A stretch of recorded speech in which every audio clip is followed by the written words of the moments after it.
우리 옆에 있는 성도님들과 함께 인사하겠습니다. 사랑하고 축복합니다. 오늘도 우리 안에 하나님의 복음으로 말미암아 큰 은혜를 경험하는 오늘의 예배 시간이 되기를 주의 이름으로 축복합니다. 오늘 본문의 말씀으로 사랑하면 나타나는 특징, 우리 가운데 하나님을 사랑할 때 어떠한 일들이 일어나는가에 대해서 함께 말씀을 나누겠습니다. 우리는 지난 시간까지 바울이 마게도냐와 아가야 지역을 돌면서 연보를 거둔 장면을 살펴보았습니다. 그리고 바울은 이제 밀레도라는 항구에 도착했습니다. 이 항구에서 배를 타고 떠나게 되면 이제는 바로 예루살렘으로 직항을 하게 됩니다. 그래서 바울은 아직까지 인사를 하지 못했던 에베소의 동역자들, 에베소의 사역자들을 이 밀레도에 오게 해서 작별 인사를 나눕니다. 바울은 그동안 에베소에서 사역했던 일들을 이들과 함께 나누면서 본인이 어떻게 사역했는지를 말씀으로 들려줍니다. 자신은 모든 겸손과 눈물로 하나님께서 이곳 가운데 허락하신 시험을 참고 하나님을 섬겼으며 모든 성도들에게 하나님의 말씀을 가르쳐 지키게 했고 회개의 믿음을 전파했다라고 그렇게 말합니다. 그런데 여러분, 오늘 이 바울이 말하고 있는 자기의 사역 가운데 들어있는 이야기를 쭉 보고 있으면 그의 모든 사역의 행동과 그의 모습이 예수님을 많이 닮아 있음을 보게 됩니다.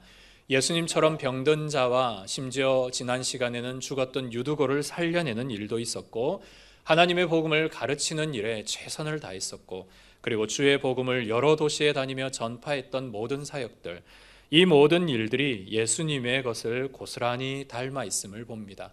오늘 우리가 이 말씀을 보면서 우리의 마음에도 이 세 가지의 일이 항상 우리의 삶의 가장 중요한 원리가 되었으면 좋겠습니다. 나는 오늘도 복음으로 사람들에게 위로를 전하고 있는가?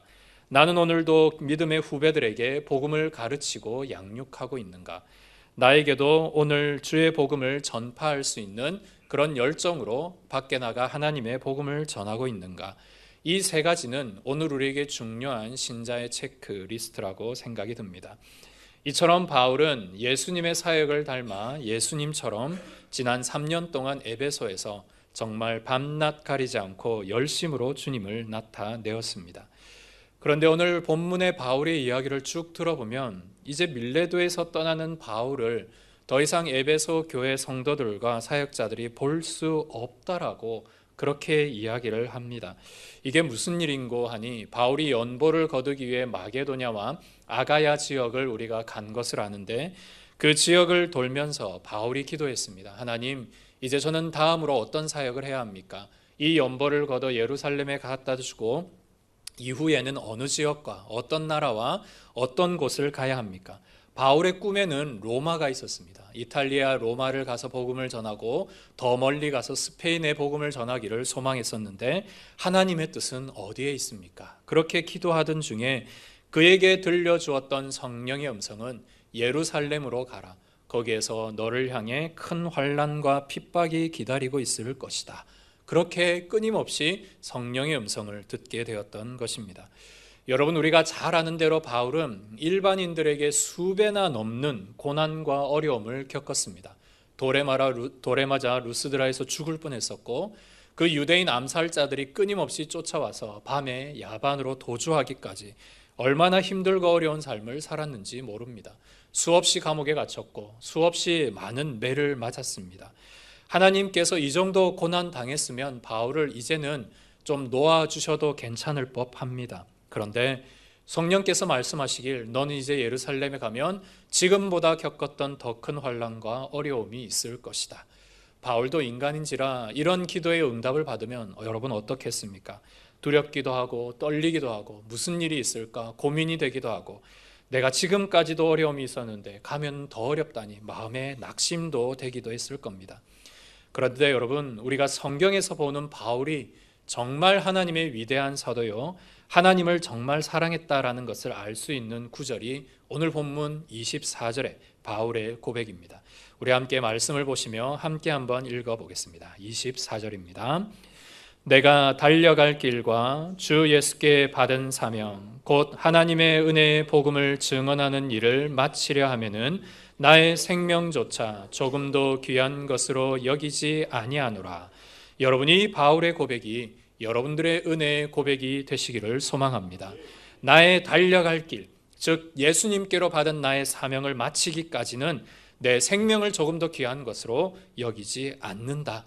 비록 내가 예루살렘에 가서 어떤 일을 당할지는 나도 모르고 두렵기도 하지만 내가 이 일을 마땅히 걸어가기를 소망하는 것은 내가 복음 증거하는 데는 내 생명을 귀하지 여기지 않기 때문이다 라는 이 바울의 고백입니다. 바울은 자신의 모든 사명의 일들을 감당할 때 그냥 걸어간다라고 말하지 않습니다. 우리가 보통 인생길을 얘기할 때 우리가 걸어간다라는 표현을 많이 하는데 바울은 사명의 길을 달려간다라고 말합니다. 마치 경기장에 뛰는 선수와 같이 내가 골인점, 결승점에 가기까지는 이 달리기를 멈추지 않을 것이다. 그렇게 마음에 각오하고 바울의 모든 삶은 그가 회심하고 순교하기까지 30년의 시간을 끊임없이 달려나갔던 것을 보게 됩니다. 바울이 어떻게 이렇게 자기의 사명을 끝까지 감당하며 달려갈 수 있었을까요? 그것은 그의 가슴 속에 예수의 심장이 있었기 때문입니다. 회사원은 정해진 시간에 출근해서 정해진 일만 합니다. 하지만 사장은 어느 시간에 상관없이 회사에 나와 새벽이든 밤낮 가림 없이 회사 일을 감당합니다. 그리고 언제나 더 큰 비전을 위해 끝까지 계속 달려갑니다. 이것이 바로 사원과 사장의 차이입니다. 사장은 더 큰 회사의 가치를 위해 비전을 세우고 달려가지만 사원은 이 정도면 됐습니다. 오늘의 일에 만족하며 거기에 그냥 그치고 만다라는 사실입니다. 바울의 마음속에는 예수님의 심장이 쿵쾅대고 있었습니다. 주님의 심장 소리가 늘 자기의 귓전에 들리고 있었습니다. 그 심장의 음성은 더 많은 나라에 가서 더 많은 사람에게 한시라도 빨리 주의 복음을 전하라는 그 심장의 울림이 끊임없이 들려지고 있었습니다. 그런 주님의 심장의 울림이 있는데 어떻게 누워있고 어떻게 걸어갈 수 있었겠습니까? 그리고 그런 심장의 뜀에 하나님의 은혜와 그런 하나님의 감동이 있었기에 그는 지치지도 않았고 피곤하지도 않고 30년이 넘도록 꾸준하게 주의 복음을 향해 달려갈 수 있었습니다. 이런 복음의 열정이 오늘 저와 여러분들에게도 가득하기를 소망합니다. 그러면서 바울은 자기의 생명을 아끼지 않는다라고 그렇게 고백을 하며 결단합니다. 이렇게 그가 말하는 이유가 있습니다. 오늘 본문에도 있듯이 내가 누구에게 사명을 받았는지에 대한 확신 때문입니다. 바울은 자기에게 사명을 주신 분이 돌아가신 예수님이 아니라 살아서 오늘도 역사하시는 예수님이라는 사실을 그는 확신하고 있었습니다. 왜냐하면 다메섹에서 가면서 그는 부활하셔서 승천하신 예수님을 직접 하늘 위에서 보았고 그 예수님께서 자기에게 이방인의 사도로서의 사명을 주신 것을 그는 직접 들었기 때문입니다. 내가 그토록 핍박하고 그토록 미워하고 저주했던 예수 그리스도가 살아계신 하나님이시다라는 사실을 그가 충격적으로 깨달은 것입니다. 그 이후로부터 자기의 주군인 예수님을 위해서는 내 생명도 조금 더 아낌없이 그는 바치겠다 각오하며 주님의 뜻을 따라 나도 복음의 십자가를 지겠다. 예수님께서 나를 위해 죽으셨듯이 나도 주의 복음을 위해 기꺼이 하나님 나라와 의를 위해 내 생명을 바치겠노라. 그렇게 부활하신 예수님을 향하여 고백하고 있는 것이 오늘 바울의 고백입니다. 이에 대하여서 신학자 바빙크는 이런 말을 했습니다. 신자의 소명은 그리스도의 남은 고난에 참여하는 것이다. 바울은 자기의 생명을 귀하게 여기지 않은 것이 아니라 하나님의 뜻에 철저히 복종한 것이다. 이 바울의 모습을 잘 해석했다라고 생각이 듭니다. 우리 신자에게 남아있는 소명이 무엇입니까?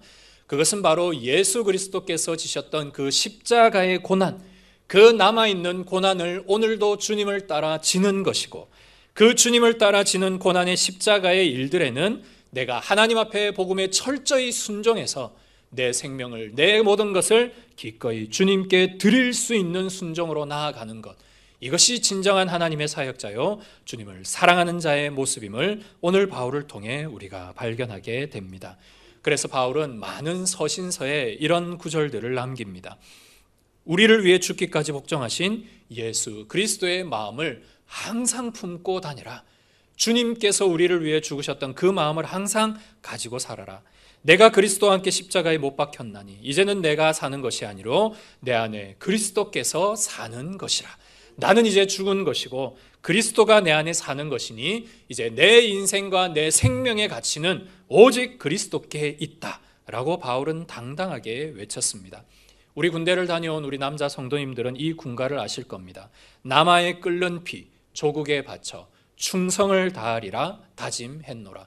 우리가 훈련받을 때 얼마나 이 군가를 많이 불렀습니까? 군인이라고 하면 모름지기 국가와 국민을 위해서라면 그 전쟁터에서 적과 함께 싸울 때 죽음을 각오하고 싸우는 것이죠. 이 한 목숨 바치리라는 마음으로 싸웁니다.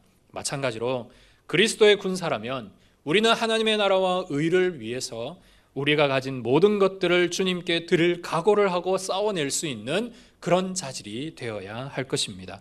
그래서 우리가 오늘도 이 바울이 자기의 생명을 아끼지 않고 주님께 기꺼이 드리기를 소망했던 칼빈이 그 종교개혁을 하며 나의 생명을 나의 심장을 기꺼이 드립니다 라고 고백했던 것처럼 오늘 우리의 삶에도 이런 각오와 이런 진리가 깨달아지는 은혜가 있기를 주의 이름으로 축복합니다. 그렇게 자신의 각오를 말한 바울은 이 밀레도에 찾아온 이 에베소 성도들과 함께 눈물을 흘리며 인사를 합니다. 왜냐하면 이제 마지막이기 때문이었습니다. 실제로 바울은 예루살렘에 가서 끌려가게 되고 로마에 가서 압송당하고 감옥에 갇히게 됩니다.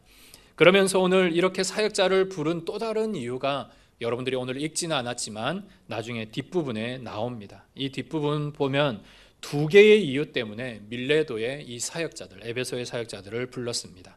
첫 번째 이유는 29절에 있습니다. 바로 이 에베소 교회를 침투하는 이단 때문이었습니다. 이단은 이 에베소 교회뿐 아니라 우리가 잘 아는 갈라디아 쪽 교회, 루스드라나 비시디아 안디옥에 있는 이런 갈라디아 쪽에서도 이미 이단이 침투해 있었고 마게도냐 지역인 빌립보 교회에서도 이런 이단이 끊임없이 교회와 성도들을 어지럽히고 있었습니다. 이런 이단의 문제는 성도들이 진리로 합하면, 진리로 단합하면 능히 싸워 이길 수 있습니다. 그래서 이 사역자들을 불러 너희들이 이런 일들을 예비하고 잘 준비하고 맞서 싸워라 라고 그렇게 첫 번째로 당부하고 있고요. 그런데 중요한 것은 두 번째입니다. 30절에 보면 바로 배교입니다. 너희들 가운데 배교가 일어날 것이다. 그런데 이 일을 잘 준비하고 이 배교의 일에 맞서서 교회를 잘 지켜라 라고 말하는 것이 바로 30절의 두 번째로 밀레도의 이 사역자들을 부른 이유입니다. 여러분, 우리가 아는 대로 바울은 3년 동안 에베소에 있는 성도들, 특히 사역자들을 말씀으로 잘 가르쳤습니다. 그래서 이들을 한 명 한 명 세워서 교회 일꾼으로, 교회 직분자로, 교회 사역자로 그렇게 세워냈습니다.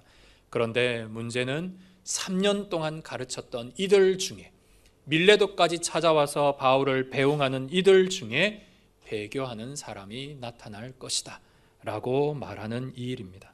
이 일은 너무나도 가슴이 아픈 일입니다. 이 일은 이미 예수님께서도 경험하셨습니다. 가룟 유다의 그 배신으로 말미암아 얼마나 큰 가슴의 아픔을 당하셨습니까? 그런데 이 바울 역시 오늘 이 일들을 이 에베소 교회에서 겪게 될 것을 가슴 아프게 지금 이야기하고 있습니다.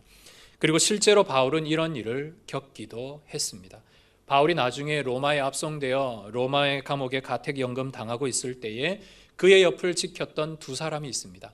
한 사람은 바울이 아플 때마다 치료를 해줬던 의사였던 누가, 사도행전의 저자인 바로 이 누가가 항상 바울 옆에 있었고, 그리고 바울의 여러 가지 사소한 일, 편지를 전하는 이런 일들, 이런 일에 함께했던 정말 귀한 동력자 데마라는 사람이 있었습니다.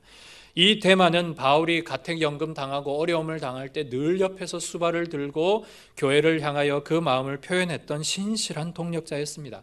바울이 얼마나 데마가 좋았던지 교회마다 편지를 할 때 데마가 너희들에게 무난하느니라, 이런 편지의 인사말을 항상 빠지지 않고 적었습니다. 그처럼 사랑했던 동력자입니다. 그런데 바울이 훗날 최종적으로 이제 순교하기 직전에 그 로마의 지하 감옥에 갇혔을 때 이 신실했던 데마가 떠납니다. 성경에는 그가 세상을 사랑하여 바울을 버리고 데살로니가로 갔다라고 표현합니다. 데마는 지금까지 열심이었습니다. 지금까지 정말로 순종적이었고 헌신적이었습니다. 그런데 그의 마음에는 주님을 향한 믿음과 신의가 없었던 것입니다. 여러분, 이건 대단히 중요한 일입니다. 우리가 사역에나 여러 가지 봉사의 직무에 열심일 수 있습니다. 그런데 그 마음에 반드시 있어야 되는 것은 주님을 향한 사랑, 주님을 향한 신뢰, 주님을 향한 믿음입니다. 우리가 지난주에 유두고가 떨어지는 엄청난 어려움이 있었지 않습니까? 이런 비슷한 일들이 여러분 주변에 일어난다라고 했을 때 여러분들이 과연 주님을 떠나겠습니까? 그렇지 않을 것입니다. 우리가 주님을 믿는 믿음이 있고 주님이 또한 우리를 신뢰하는 것이 있는데 우리가 어떻게 주님을 향한 믿음과 신뢰를 저버릴 수 있단 말입니까? 그것이 고난이든 그것이 어려움이든 그것이 풀리지 않는 문제이든 우리는 주님을 향한 신뢰가 있기에 떠나지 않지만 데마는 떠났던 것입니다. 왜냐하면 그의 마음속엔 데살로니가를 향한 마음, 데살로니가는 향락과 돈의 도시입니다. 가롯 유다와 같이 그는 돈과 세상의 눈이 멀어 그 길로 갔던 것입니다. 처음부터 육신적인 열심은 있었는지는 몰라도 주님을 향한 헌신의 마음, 신앙의 믿음이 없었다라는 사실입니다. 이런 일들에 청교도 신학자 조나단 에드워즈는 이런 말을 합니다. 가장 거룩해 보이는 자들 중에도 유혹에 넘어가는 이들이 있다. 그러므로 교회는 항상 깨어 있어야 하며 말씀으로 무장되어야 한다. 말세를 살아가는 오늘 우리에게 너무나 중요한 가르침이라고 생각합니다. 여러분, 우리 주변에 보면 거룩해 보이는 분들 계시죠. 목사님들, 장로님들, 우리 직분자들, 권사님들, 또 믿음의 성도들. 저분 보면 정말 거룩해 보여요. 정말 저분을 보면 닮고 싶어 라고 말하는 분들이 작은 유혹에, 큰 문제에 넘어져서 헤어나오지 못하고 그렇게 하나님을 심지어는 배교까지 하는 그런 일들이 있을 수 있다라고 말합니다. 그러기에 우리가 오늘 해야 할 일은 항상 깨어서 주의 말씀에 무장해야 되는 줄 믿습니다. 여러분, 그래서 우리가 항상 하나님의 말씀에 깨어서 이런 일들에 무장해 나갈 때 이런 유혹의 일들, 데마와 같이 주님을 버리고 동력자를 버리고 세상을 향해 나아가는 일이 없어질 것입니다. 항상 거룩하고 겸손하며 성령 충만하여 진리를 지켜내는 주의 성도들이 되시기를 소망합니다.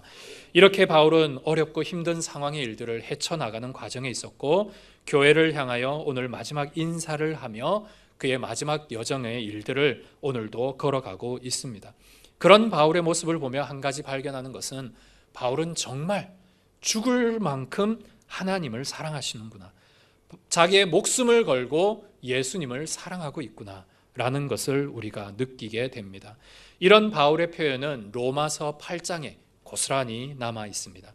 누가 우리를 그리스도 사랑에서 끊으리요? 환난이나 공고나 박해나 기근이냐? 적신이나 위험이나 칼이랴? 다른 어떤 피조물이라도 우리를 우리 주 그리스도 예수 안에 있는 하나님의 사랑에서 끊을 수 없으리라. 바울에게 얼마나 많은 고난이 있고 환난이 있고 박해가 있습니까? 성도들이 살아갈 때 얼마나 많은 기근과 핍박을 당합니까? 심지어는 그 위험과 칼이 내 목에 들어올 수도 있는데 그런 어려움과 그런 힘든 상황 가운데도 우리를 향한 예수 그리스도의 사랑, 그리고 우리가 주님을 향한 그 사랑을 결코 끊을 수 없을 것이다. 이 사랑에 무장되어 있기에, 이 사랑에 절여져 있기에 바울은 오늘 어렵고 힘든 문제들 가운데 또 그런 문제를 당하는 에베소 교회 성도들과 사역자들에게 위로와 권면과 힘을 할 수 있었던 것입니다. 주님을 사랑하는 자에게는 이런 여러 가지의 특징이 드러납니다. 오늘 본문을 통해 우리가 주님을 사랑하는 사람에게 나타나는 특징이 과연 무엇일까? 크게 세 가지를 보게 됩니다. 첫 번째, 그의 모든 삶이 예수님을 닮아 있습니다. 우리가 아까 서두에도 살펴보았듯이 그의 모든 사역이 예수님을 닮아 있었고 그의 모든 말과 행실이 예수님을 닮아 있었습니다. 그는 회심하여 아라비아에서 3년 동안 주님의 복음을 철저하게 연구했습니다. 예수님은 과연 어떻게 말하셨나? 예수님은 어떻게 사람들을 살리셨나? 예수님은 어떻게 복음을 전하셨나? 이 일을 그는 철저하게 연구하고 연구해서 자기가 알고 있는 구약의 모든 신학과 연결해 자기만의 복음을 만들어냅니다. 그러면서 그의 입술에, 그의 눈에, 그의 마음에, 그의 모든 행실에 예수님이 녹아지기 시작했습니다.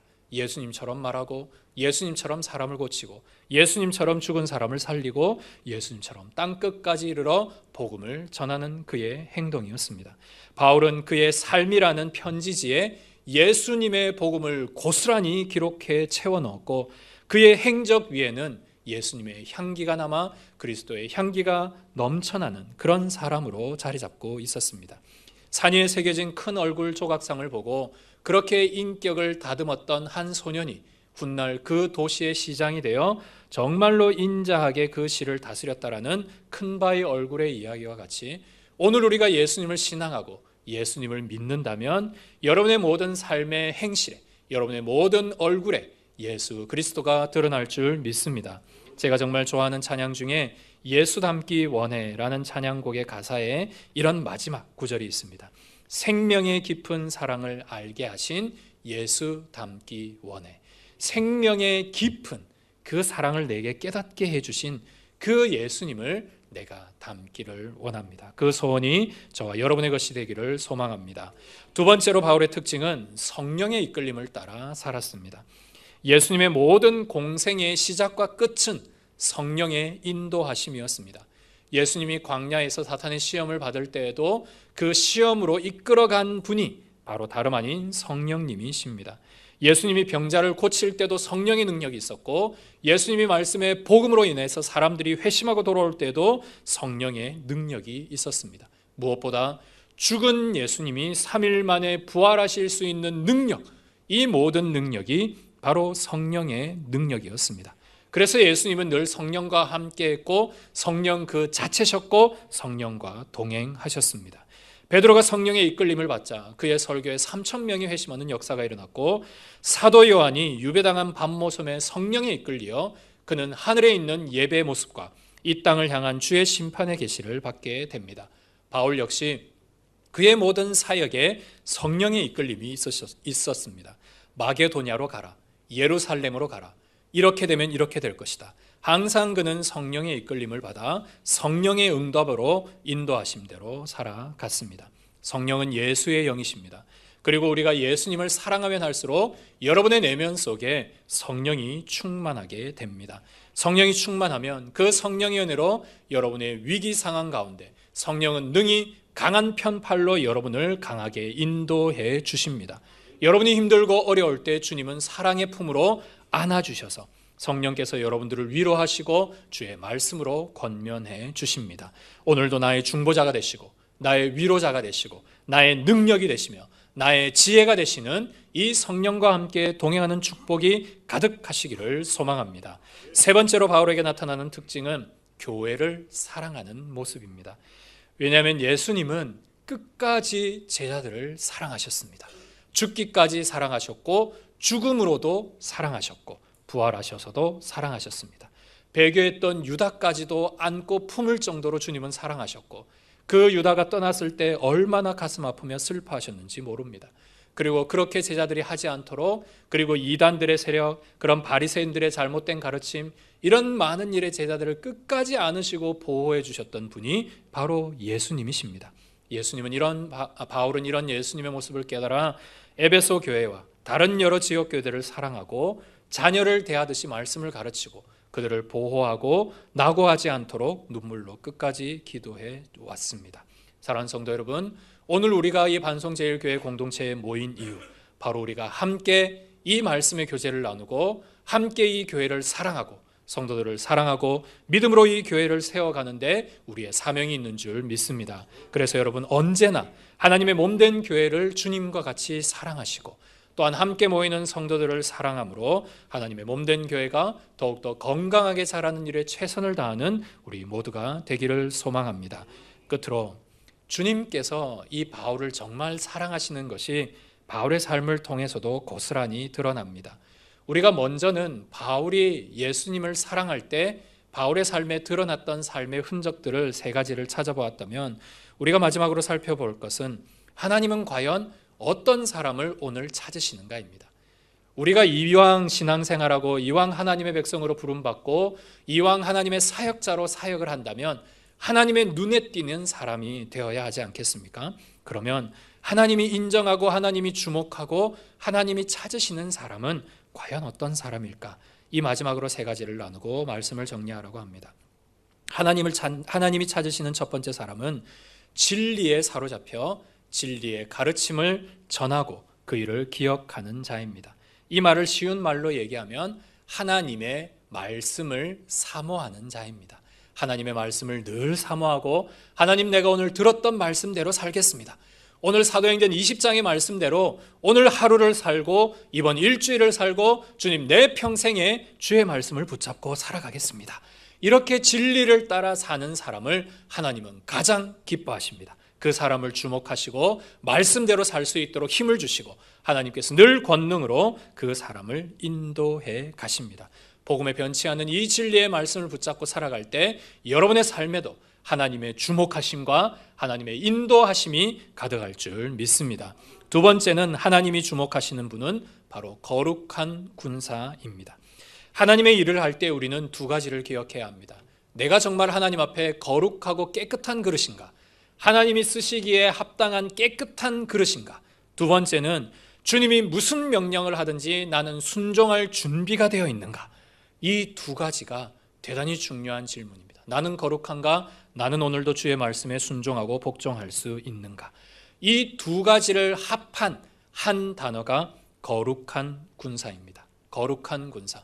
오늘 여러분들이 주의 말씀 가운데 거룩한 군사, 죄와 피 흘리기까지 싸우며 하나님의 나라와 의를 위해서라면 정말로 깃발을 들고 달려나갈 수 있는 그런 거룩한 군사가 되기를 소망합니다.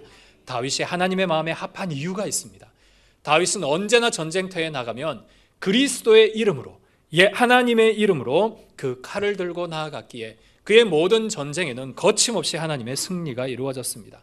그렇게 피를 흘리고 싸워 돌아온 다윗은 항상 했던 것이 있습니다. 하나님 앞에 무릎 꿇고 예배드리고 찬양하며 여호와가 나의 목자십니다. 주님 앞에 나는 부족함이 없습니다. 주님이 나의 산성이시고 방패이시고 요새이십니다. 이런 고백이 그에게 끊임없이 일어나자 그의 모든 삶이 거룩함으로 무장될 수 있었습니다. 그러한 다윗이었기에 태산 같은 골리앗 앞에서도 하나님의 이름으로 주의 말씀으로 능히 무너뜨릴 수 있었던 것입니다. 사랑하는 성도 여러분, 여러분이 흰옷 입은 거룩한 주님의 군사가 되기를 소망합니다. 여러분 그 모습을 항상 상상하십시오.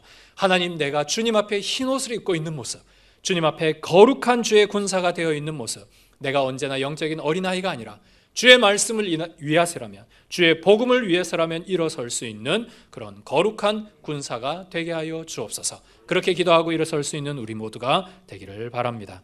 마지막으로 정의와 관용을 실천하는 그 사람을 주님이 주목하고 기억하십니다. 주님의 정의가 어디 있을까요, 여러분? 우리가 때로는 기도할 때 하나님, 주의 정의를 이 땅 가운데 내려주십시오라고 기도하지 않습니까? 그러면 주님의 정의는 어떤 방법으로 이루어지고 있을까요? 여러분 그것을 꼭 기억하시고 기도하셔야 하는데, 주님의 정의는 힘든 사람에게 하늘에서 갑자기 만나가 뚝 떨어지는 것으로 정의가 이루어지지 않습니다. 하나님의 정의를 이루는 방법은 바로 먼저 불러주신 저와 여러분들을 통해 여러분 주머니에 있는 물고기 2마리와 보리떡 5개를 들고 그 어려운 사람에게 가서 그들에게 은혜와 사랑을 베푸는 것이 하나님의 정의입니다. 그래서 여러분, 오늘 내가 갖고 있는 것이 무엇인지를 떠올리시고 그것을 내가 어떻게 전할지를 기억하시고 그것을 우리가 분명히 전해 주었을 때 그것이 복음이든 때로는 어려운 상황에 있는 사람들과에게 정말 위로의 말씀이든 또 힘든 분들에게 도울 수 있는 나의 작은 것이든 그것이 무엇이든 그들에게 찾아가 하나님의 은혜와 사랑을 전할 때 거기서 비로소 정의가 실천되고 관용이 실천되는 것입니다. 물론 세상에도 정의가 있고 윤리가 있습니다. 세상에도 많은 복지시설이 있고 도와주는 손길들도 있습니다. 그럼에도 불구하고 오늘 우리가 해야 할 것은 나의 가장 사랑하는 자들, 나의 귀한 오이코스들, 내 주변에 있는 어렵고 힘들고 소외당한 사람들, 그들에게 주님의 복음의 위로, 주님의 사랑의 위로, 내가 줄 수 있는 그런 작은 헌신의 위로들을 전할 때 비로소 그 가운데 정의와 공의가 실천되게 됩니다. 수요 예배 가운데 우리는 계속해서 아모스서를 묵상하고 있는데요, 정의를 물같이 공의를 하수같이, 지금 이 시대에 너무나 필요한 말씀이지 않습니까? 과연 정의를 물같이 공의를 하수같이 흘러내려면 나는 어떻게 해야 합니까? 우리가 기도를 해야 되지만 우리의 작은 실천에서 이 정의와 공의가 하나둘씩 이루어지게 될 것입니다. 그래서 에베소서와 빌립보서 말씀에도 너희 관용을 사람에게 나타내라. 관용이라는 말은 신사적인 것, 내가 가진 것을 정말로 예의 바르게 전해주고 그들의 필요를 세워주는 것을 관용이라고 말합니다. 이런 일들을 베푸는 자, 그 사람을 하나님은 오늘도 주목하시고 그들에게 쓸 것을 채워주셔서 어려운 사람들을 돕도록 하나님이 형통케 해 가십니다. 이런 놀라운 은혜가 우리 가운데 있기를 소망합니다. 말씀을 마무리합니다. 여러분이 예수를 닮아 성령에 이끌려 살고 교회를 사랑하는 성도들이 되기를 소망합니다. 진리를 가르치는 거룩한 군사로 정의와 관용을 실천하기를 소망합니다. 그래서 오늘 바울과 같이 하나님을 사랑하는 사람, 하나님이 또한 주목하는 사람, 그런 사람이 저와 여러분들이 되시기를 주의 이름으로 축복합니다. 이 시간 말씀을 기억하며 기도하겠습니다. 하나님, 오늘도 우리가 주님을 사랑함으로 예수님을 닮은 인생이 되게 하여 주옵소서. 성령 충만하게 하여 주옵소서. 교회를 사랑하며 성도들을 사랑하게 하여 주옵소서. 우리에게 진리의 확신이 있게 하여 주시고 거룩한 군사로 일어나게 하여 주시며 어렵고 소외당한 자들에게 주의 정의와 관용을 나타낼 수 있는 그런 그리스도인들이 되게 하여 주옵소서. 함께 기도하겠습니다.